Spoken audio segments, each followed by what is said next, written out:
They're far from the sun, so they're really cold. But these distant planets are shrouded in mystery. Their atmospheres are mostly made of ice crystals. And if you were to land on either one, you'd be met with some seriously strong winds. Welcome to the ice giants, Uranus and Neptune. I'm your host, and this is Crash Course Geography, the study of Earth's many facets. And today we're going to look at two of our solar system's ice giants, Uranus and Neptune. Though they're called ice giants, neither planet is actually made of ice. They're mostly composed of gases like hydrogen, helium, and methane. But because they're so cold, around 224 degrees Celsius or 371 degrees Fahrenheit on Uranus, and 214 degrees Celsius or 691 degrees Fahrenheit on Neptune, those gases have frozen into a slushy, icy state.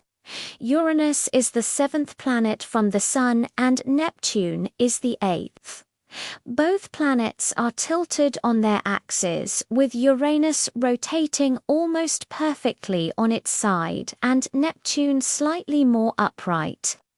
Scientists think that something huge has crashed into both planets in the past. While they share similarities, there are some key differences between the two. So let's start with Uranus. The swings in Uranus's atmosphere from extreme cold to extreme heat, combined with high atmospheric pressure, creates the perfect condition to cause methane to rain. Since methane is a hydrocarbon, it burns when exposed to oxygen. But Uranus doesn't have any oxygen, so the methane just kind of sits there after it rains, creating a brown color on the planet's surface.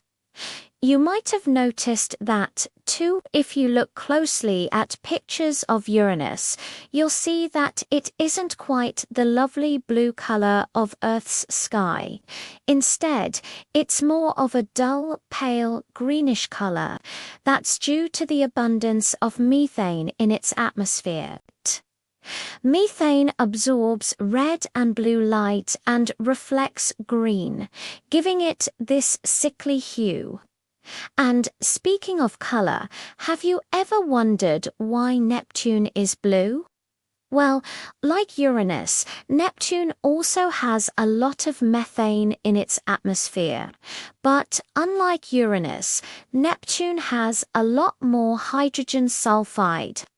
When hydrogen sulfide reacts with the sun's rays, it creates an excited colored molecule that reflects blue light. And that's what gives Neptune its beautiful, iconic color. Both planets have rings, but Uranus has more extensive ring systems that are intermediate in complexity.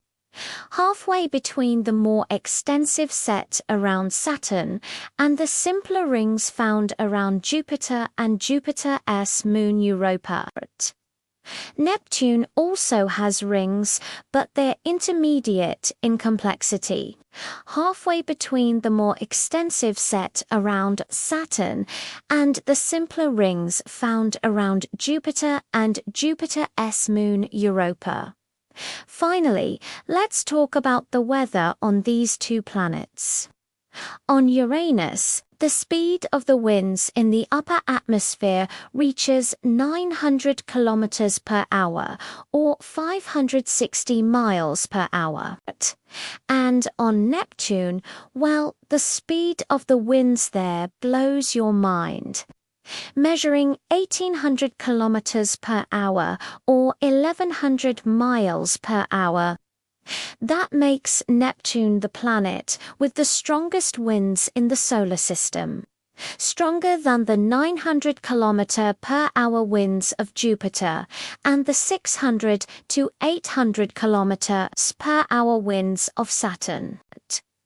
To better understand the forces shaping the solar system, NASA launched the Voyager 2 spacecraft in 1977. It flew by Uranus in 1986 and Neptune in 1989. Here's what it saw.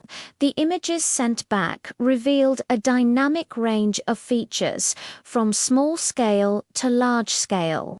There are bright and dark spots that may indicate clouds.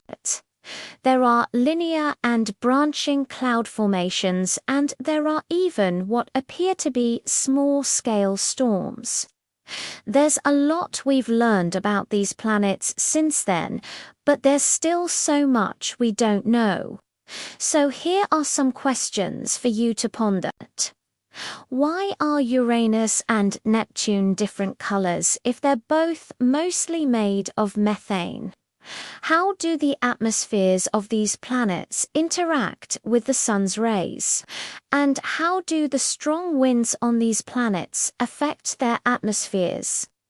If you want to learn more about Uranus and Neptune, check out the additional resources. And if you want to help keep this content free for everyone forever, you can join our community on a crowdfunding platform. Thanks for watching this episode, which was filmed at a studio and made with the help of all these nice people. If you want to help keep this content free for everyone forever, you can join our community on a crowdfunding platform.